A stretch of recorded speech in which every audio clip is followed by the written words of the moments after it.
کوردستانین.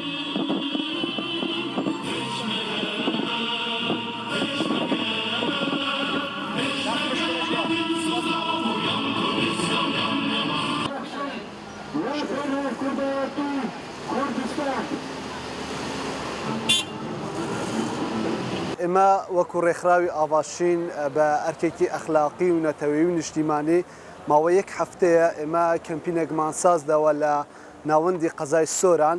کەمپینەکەشمان بۆ خوشکبرانمانە لە ڕۆژئاوای کوردستان کە بەهۆی لەشکرکێشی تورکیاوە ئاوارەی هەرێمی کوردستان بووینە. ئێمەش لە پێناو پارچەیەکی تری کوردستان ئەم کەمپینەمان سازداوە، وەک چۆن لە ڕابردوودا کە سۆران پێشەنگ بووە لەم قەزەیە نەتەوانێتیەدا، ئەم جارش هیوادارین کە پێشەنگ بوو بێتن لەم قەزەیانەدا. بەپێی ئامار و داتا هەموو کەلوپەلەکان دەخەینە ڕوو.